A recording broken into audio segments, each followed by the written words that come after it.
हम तो कहते थे कि हिंदुस्तान में हिंदू रहते हैं, वो काफिर हैं, वहाँ पे मुसलमानों को मजहबी आज़ादी हासिल नहीं, वहाँ पे मस्जिदें नहीं खुलती। और आज देखें दुनिया की सबसे बड़ी मस्जिद वहाँ पर बनने जा रही है, अयोध्या में, वो भी। पाकिस्तान में माइनॉरिटीज़ के साथ किस तरह से जुल्म होते हैं। सिंध के अंदर अगर आप चले जाएं तो उन हिंदू जिस तरह से जुल्म का सामना करते हैं। लेकिन अफसोस की बात है कि पाकिस्तान में मंदिर नहीं खुलते बल्कि बंद कर दिए जाते हैं। कितने मंदिर ऐसे हैं जहाँ पे मार्केट्स बना दी गई, गोदाम बना दिए गए हैं। इंडिया की सबसे बड़ी मस्जिद बाबरी मस्जिद की जगह पे बनाई जा रही है। ये नहीं बताया गया कि दुनिया का सबसे बड़ा कुरान पाक उसी मस्जिद में मौजूद होगा। दुश्मनों का इस्लाम दुश्मन मुल्क जिसे हम लोग कहते हैं, मुसलमानों पे जुल्म जिधर होता है, जी हाँ, कहा यह जाता है। जी हाँ, जिसे हम कहते हैं कि यार सबसे ज्यादा जालिम अगर कोई है ना मुसलमानों को लेके तो वो हिंदुस्तान है, इंडियन कंट्रीज है ये, किधर मुसलमानों पे जुल्म होता है। आज उस जालिम मुल्क के बीच में इमाम काबा तशरीफ लेके आ रहे हैं। आज उस जालिम मुल्क के बीच में भाईजान इंडिया की, भारत की हिस्ट्री की सबसे बड़ी मस्जिद बनने जा रही है। हमारे देश का सौहार्द है कि आज हिंदू और मुसलमान एक तरफ अगर मंदिर का काम पूरा हो चुका है तो मस्जिद बनवाने का काम भी शुरू जो है पूरा हो रहा है। इसमें सबसे इम्पोर्टेंट तो ये है कि जो उनका चीफ मिनिस्टर योगी है, जिसको ये पेंट किया जाता है कि वो जनाब एक हिंदू कल्चर को प्रमोट कर रहा है और प्रो हिंदू बात करता है। सबसे मजे की बात यह है कि उसी स्टेट के अंदर ये मस्जिद बन रही है। जय हिंद दोस्तों, भारत ने एक बार फिर से पूरी दुनिया के सामने ये साबित कर दिया है कि भारत वास्तव में एक लोकतांत्रिक देश है और पूरी दुनिया भारत से बहुत कुछ सीख ले सकती है और भारत द्वारा बताए गए पद चिन्हों पर चल सकती है। तो इंडिया में पाकिस्तान से ज़्यादा मुसलमान हैं, जाहिर सी बात है उनको इबादत गाहें भी चाहिए और हर आने वाले दिन के साथ उनकी जो आबादी है वो बढ़ रही है। इसी चीज़ को मद्देनज़र रखते हुए अगर देखा जाए तो ये एक पॉजिटिव इक़दाम है इंडिया की तरफ से। और अगर हम फर्दर इसी चीज़ के ऊपर देखें तो जो पीस है इस सेक्टर के अंदर, बड़े सगीर के अंदर, वो भी इस कदम से जो है वो बेहतर हो सकती है। बिल्कुल, बट यहाँ पर क्वेश्चन मेरा ये है कि हम पाकिस्तान की जमीन पर खड़े होके बड़े बड़े नारे लगाते हैं, बड़ा बड़ा कहते हैं हिंदुस्तान, ये हिंदुस्तान के मुसलमान जो है वो बहुत ज्यादा तंग है, हिंदुस्तान के अंदर मुसलमानों को राइट्स नहीं है, इबादत गाहें नहीं है, मस्जिदें नहीं है, ये नहीं, मतलब इस तरह की काफी चीजें बोलते हैं ना, कश्मीरियों पर बड़ा जुल्म हो रहा है। तो मतलब ये चीजें क्या है जो रियलिटी सामने आती है, उन चीजों को हम किस तरह से फिर कह सकते हैं, फेस कर सकते हैं? मैम देखें, सबसे पहली चीज़ जो है वो ये है कि इंसान को किसी दूसरे पर उंगली उठाने से पहले ना अपनी तरफ देखना चाहिए।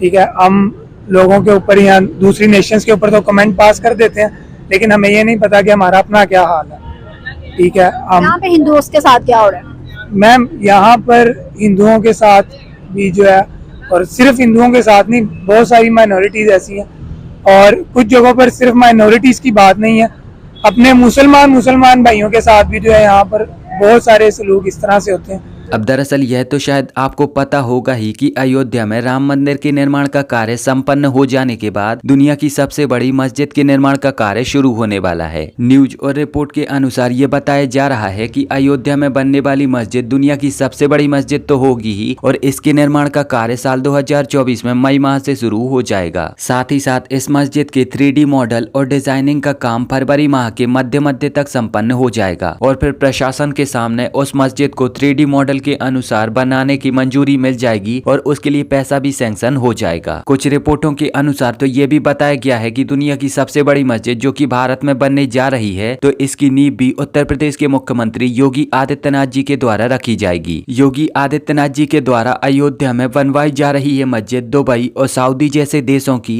मस्जिदों से भी ज्यादा आलीशान और भव्य होगी। अब क्योंकि दुनिया की सबसे बड़ी मस्जिद योगी आदित्यनाथ जी की सरकार में उत्तर प्रदेश में बनने जा रही है तो इस बात को लेकर पूरी दुनिया में हल्ला हो चुका है। खास करके पाकिस्तान जैसे देश में तो इस बात को लेकर बहुत ही ज्यादा चर्चाएं चल रही हैं। पाकिस्तानियों का यहाँ पर कहना है कि हिंदुत्ववादी योगी अपने राज्य में मस्जिद भी बनवा सकता है, इस बात को लेकर हमें विश्वास नहीं होता। कुछ पाकिस्तानियों का तो यहाँ तक कहना है कि हमने तो ये सोचा था कि योगी आदित्यनाथ के राज में मुसलमानों को कोई भी सुख नहीं मिल सकता। अब वास्तव में भारत एक लोकतांत्रिक देश है और इसीलिए भारत में हर धर्म को मान्यता दी जाती है और हर धर्म के लोगों को पूरी आजादी होती है कि वो अपने धर्म को मान सके। और इसीलिए जहां पर अयोध्या में हिंदुओं के लिए राम मंदिर बनवाया जा रहा है तो वहीं पर मुसलमानों के लिए भी एक बहुत ही भव्य मस्जिद बनवाई जा रही है। पाकिस्तान में इमाम काबा कितनी बार आते हैं और कितनी बार आए हैं, ये नहीं मैं कह रहा कि इमाम काबा आते नहीं है, पाकिस्तान में आए हैं, लेकिन आपने ये देखने के रिसेंटली पिछले चंद सालों में या पिछले कई सालों में इमाम काबा की कितनी बार पाकिस्तान में एंट्री हुई है। अब आप ये देखिए कि जिसे आप हिंदुओं का हम लोग मुल्क कहते हैं, दुश्मनों का इस्लाम दुश्मन मुल्क जिसे हम लोग कहते मुसलमानों हैं, पे जुल्म जिधर होता है, जी हाँ, कहा यह जाता है। जी हाँ, जिसे हम कहते हैं कि यार सबसे ज्यादा जालिम अगर कोई है ना मुसलमानों को लेके, तो वो हिंदुस्तान है, इंडियन कंट्रीज है ये, किधर मुसलमानों पे जुल्म होता है। आज उस जालिम मुल्क के बीच में इमाम काबा तशरीफ लेके आ रहे हैं। आज उस जालिम मुल्क के बीच में भाईजान इंडिया की, भारत की हिस्ट्री की सबसे बड़ी मस्जिद बनने जा रही है। फिर उसमें एक रिकॉर्ड बनेगा कि दुनिया का सबसे बड़ा कुरान पाक उस मस्जिद में रखा जाएगा। कौन रहा है उन्हें जो सा इंडिया के विजिट के लिए बीजेपी के ही एक जो से मेंबर हैं वो बुला रहे हैं। दिलशाद भाई, आप इस पे क्या कहना चाहेंगे? आबिद भाई तो बहुत खरी बात करते हैं और बड़ी मतलब यह है कि जज्बात में आके बड़ी बड़ी स्टेटमेंट दे जाते हैं। आप क्या कहना चाहेंगे ये सारे टॉपिक के हवाले से? इसमें सबसे इम्पोर्टेंट तो ये है कि जो उनका चीफ मिनिस्टर योगी है, जिसको ये पेंट किया जाता है कि वो जनाब एक हिंदू कल्चर को प्रमोट कर रहा है और प्रो हिंदू बात करता है। सबसे मजे की बात यह है कि उसी स्टेट के अंदर ये मस्जिद बन रही है और सबसे बड़ी इंडिया की मस्जिद बन रही है। और मेरा नहीं ख्याल कि पाकिस्तान में इतनी बड़ी मस्जिद बनी होगी। और सुनने में ये भी आ रहा है कि उन्होंने जो कुरान पाक वहाँ पे रख रहे हैं वो भी दुनिया का सबसे बड़ा कुरान पाक है।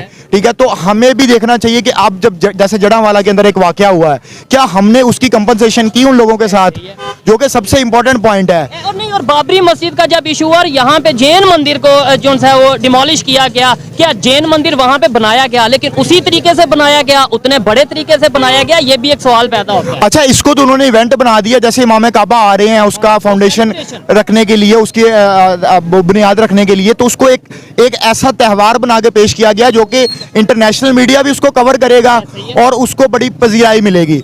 हमें भी चाहिए था कि जब जैन मंदिर डिमोलिश किया गया था उसके बाद हम भी उसकी कंपनसेशन करते, हम भी उस तरह का कोई मंदिर बनाते। लेकिन चले, अभी भी देर नहीं हुई, अभी भी आप कोई ऐसा इकदाम उठा सकते हैं जिससे जो है वो आप एक दुनिया को एक अच्छा मैसेज दे सकते हैं। कि जब बाबरी मस्जिद के मामलात हुए, क्योंकि आपने बाबरी मस्जिद का जिक्र किया है, तो जब बाबरी मस्जिद को शहीद किया गया उसके बाद पाकिस्तान में जो इफेक्ट हुआ वो भी आपको याद होगा कि मंदिरों को तोड़ दिया गया, लोग मंदिरों के ऊपर चढ़ गए, तबाह कर दिया मंदिरों को। चलो, ये एक सिलसिला चल रहा था। उसके बाद जब इंडिया ने हमारी मस्जिदों को तहफ़्फ़ुज़ देना शुरू किया, हमें चाहिए था कि पाकिस्तान में मंदिरों को उस लेवल पे हम लोग तहफ़्फ़ुज़ देते, उस लेवल पे हम लोग मंदिर बनाते। देखिए, ऐसा नहीं है, हम लोगों ने मंदिर पाकिस्तान में हैं, जैन मंदिर भी है जो जैन के मंदिर हैं, इसके अलावा और बहुत से मंदिर हैं। लेकिन उन मंदिरों की आप कभी हालत तो देखो, अंदर जाके आप बाहर से उस मंदिर को देखो, आपको समझ आएगी। देखिए शोएब भाई, मैं मुसलमान हूँ, मैं मंदिर की बात करता हूँ, दाएं बाएं वाले लोग समझते हैं कि पता नहीं ये हिंदू है या हिंदू। देख, हंस रहे हैं भाई ना, ये लोग हंस रहे हैं, तो ये समझ रहे होंगे कि पता नहीं ये हिंदू है। देखिए भाईजान, हम लोग हैं मुसलमान, हमारा दिन इंसानियत की बात करता है, हमारा दिन कहता है तमाम मजहबों की जो है ना इज्जत करनी चाहिए। सुनिए आप, अगर पाकिस्तान में हम बड़े बड़े मंदिर बनाएं, उस मंदिर को देखने के लिए हम तो लोग मुसलमान है ना सर, टूरिस्ट आएंगे, हम लोग तो मंदिर जाते ही नहीं है। उस मंदिर में कोई इंडिया से आएगा, कोई कनाडा से आएगा, कोई अमेरिका से आएगा। अच्छा, टूरिस्ट आने से फायदा किसका है? ठीक है, पाकिस्तान का फायदा है। अब पाकिस्तानी मीडिया भी जो 24 घंटे योगी आदित्यनाथ और भारत की बुराई करती रहती है, उनको गालियां देती रहती है, तो आज वो भी भारत की और योगी आदित्यनाथ जी की तारीफ करने पर मजबूर हो चुके हैं। तो इस पर आपकी क्या प्रतिक्रिया है? अपना जवाब मुझे नीचे कमेंट में जरूर बताएं। और अगर आपको ये वीडियो अच्छी लगी है तो प्लीज इस चैनल को सब्सक्राइब करके बेल आइकन जरूर दबाएं।